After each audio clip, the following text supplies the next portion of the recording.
विद्यार्थियों, कहानी के पिछले भाग में हम सभी ने पढ़ा कि हीरा और मोती को मवेशी खाने में बिना भोजन के बंद कर दिया गया। वहाँ अनेक जानवर, घोड़े, गधे, भेड़, बकरियाँ निर्जीव पड़े हुए थे। जब रात्रि का भोजन न मिला तो स्वभाव से विद्रोही मोती हीरा ने भूखा न रह पाने का कष्ट बताता है और वहाँ से भागने का सलाह देता है। उन्होंने मवेशी खाने की जो बाड़े की दीवार थी, कच्ची थी, उसको तोड़कर भागने की योजना बनाई। हीरा ने अपनी सींग से दीवार पर प्रहार कर उसे तोड़ने का जोर लगाया। इस पर वहाँ खड़े चौकीदार ने मोटे डंडे से उसकी अच्छी धुनाई कर डाली। तत्पश्चात मोती ने टक्कर मार मारकर आधी दीवार को भी गिरा दिया। सभी जानवर वहां से भाग गए, किंतु केवल गधे वहां खड़े खड़े रह गए। हीरा ने गधे से पूछा कि तुम क्यों नहीं भाग जाते? तो कहता है कि अगर दोबारा पकड़ा गया तो आखिर यहीं रहना पड़ेगा। मोती अपने मित्र हीरा की रस्सी तोड़ने का प्रयास करने लगा, मगर तोड़ न पाया। तब मोती ने उसे वहां से भाग जाने को कहा, किंतु मोती गया ही नहीं। हीरा उसे मार पड़ने का डर दिखाता है, लेकिन हीरा को गर्व है कि उसने 10 जानवरों की जान बचाई है। उसने हीरा को बताया कि वे उसे आशीर्वाद तो देंगे ही। मोती की मार से सारे गधे भी भाग जाते हैं और वह हीरा के पास आ जाता है और दोनों निद्रा मग्न हो जाते हैं। जैसे ही सवेरा होता है, सवेरे में के समय मवेशी खाने में हड़कंप मच जाता है। मोती की भरपूर पिटाई करने के बाद भी उसे मोटे रस्से से बांध दिया जाता है। विद्यार्थियों, कहानी का अंतिम भाग इस प्रकार है। हीरा और मोती दोनों मित्रों को 1 सप्ताह तक उस मवेशी खाने में बांधा रखा गया। किसी ने चारे का एक तिनका भी नहीं डाला। हाँ, एक बार पानी दिखा दिया जाता था, यही उनका आधार था। दोनों इतने दुर्बल हो गए थे कि उठा तक न जाता था। ठठरियाँ निकल गई थी। ठठरियाँ निकलने का तात्पर्य यह है कि उनके शरीर पर जो मांस था वो सब गल गया था, दुर्बल हो गए थे, केवल हड्डियां दिखाई पड़ रही थीं। एक दिन बाड़े के सामने डुग्गी बजने लगी और दोपहर होते होते वहां 50-60 आदमी जमा हो गए। तब दोनों मित्र उस मवेशी खाने से निकाले गए और उनकी देखभाल होने लगी। लोग आकर उनकी सूरत देखते और मन फीका करके चले जाते। ऐसे मृतक बैलों, ऐसे कमजोर बैलों को कौन खरीदता? अचानक एक दढ़ियल आदमी, जिसकी आंखें लाल थी, वह कठोर मुद्रा आया और दोनों मित्रों के कुल्हों में उंगली गोदकर मुंशी जी से बातें करने लगा। उसका चेहरा देख करके हीरा और मोती अपने अंतर ज्ञान से दोनों मित्रों के दिल कांप उठे। यह कौन है? उन्हें क्यों टटोल रहा है? इस विषय में उन्हें कोई संदेह न हुआ। दोनों ने एक दूसरे को भयभीत नेत्रों से देखा और सिर झुका लिया। हीरा ने कहा, गया के घर से नाहक ही भागे, अब जान न बचेगी। तो मोती ने अश्रद्धा के भाव से उत्तर दिया, कहते हैं भगवान सबके ऊपर दया करते हैं, उन्हें हमारे ऊपर क्यों दया नहीं आती? भगवान के लिए हमारा मरना जीना दोनों बराबर है। चलो अच्छा ही है, कुछ दिन उसके पास तो रहेंगे। एक बार भगवान ने उस लड़की के रूप में हमें बचाया था, क्या अब न बचाएंगे? यह आदमी हम पर छुरा चलाएगा, देख लेना। तो क्या चिंता है? किस बात की चिंता है? हमारे शरीर का मांस, खाल, सींग सब किसी न किसी काम आ जाएंगे। नीलाम हो जाने के बाद दोनों मित्र उस दड़ियल के साथ चले। दोनों की बोटी बोटी कांप रही थी। वो थर-थर कांप रहे थे। बेचारे पांव तक न उठा सकते थे, पर भय के मारे गिरते पड़ते भागे जाते थे, क्योंकि वह जरा सी चाल धीमी हो जाने पर जोर से डंडे जमा देता था। राह में हीरा और मोती ने देखा कि गाय बैलों का एक रेवड़ हरे हरे हार में चढ़ता नजर आया। वहां देख करके कि सभी जानवर प्रसन्न थे, चिकने थे, चपल थे। कोई उछलता था, कोई आनंद से बैठा पागुर करता था। कितना सुखी जीवन था इनका, पर कितने स्वार्थी हैं सब। किसी को चिंता नहीं कि उनके दो भाई बधिक के हाथ कैसे पड़े, दुखी हैं। अचानक दोनों को ऐसा मालूम हुआ कि यह परिचित रास्ता है। हाँ, इसी रास्ते से गया उन्हें ले गया था। वही खेत, वही बाग, वही गांव मिलने लगे।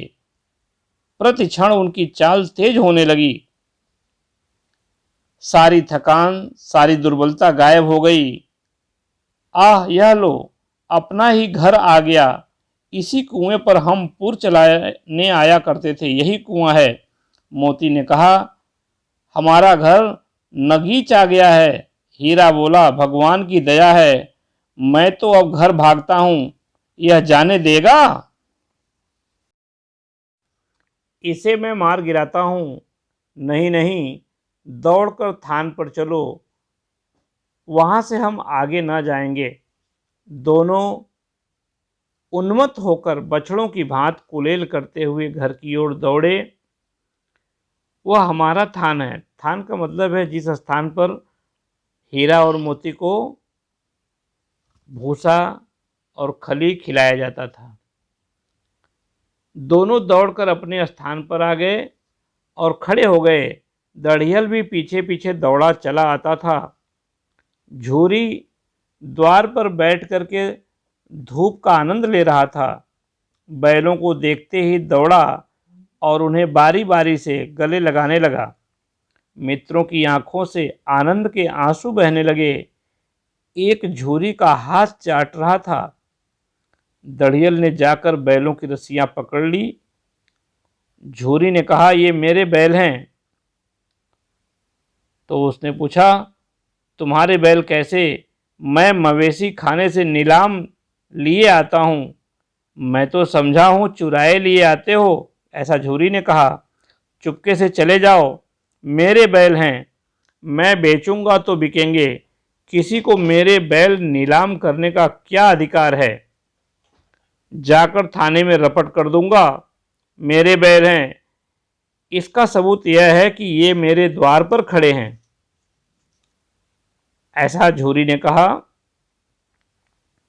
दड़ियल चिल्लाकर झल्लाया, बैलों को जबरदस्ती पकड़कर ले जाने के लिए बढ़ा। उसी वक्त मोती ने सींग चलाया।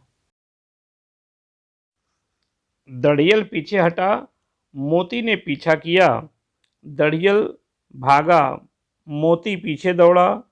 गांव के बाहर निकल जाने पर वह रुका, पर दड़ियल रास्ता देख रहा था। दड़ियल दूर खड़ा धमकियां दे रहा था, गालियां निकाल रहा था, पत्थर फेंक रहा था, और मोती विजयी सूर की भांति उसका रास्ता रोके खड़ा था। गांव के लोग यह तमाशा देखते थे और हंसते थे। जब दड़ियल हार कर चला गया तो मोती अकड़ता हुआ लौटा। हीरा ने कहा, मैं डर रहा था कि कहीं तुम गुस्से में आकर मार न बैठो। तो मोती ने कहा, अगर वह मुझे पकड़ता तो मैं बेमारे न छोड़ता। अब न आएगा वह पकड़ने के लिए। आएगा तो दूर से ही खबर लूँगा, देखूं कैसे ले जाता है।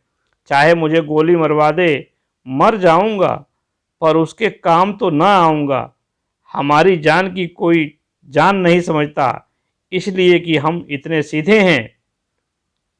थोड़ी देर में हीरा और मोती के नादों में खली, भूसा, चोकर और दाना भर दिया गया और दोनों मित्र खाने लगे।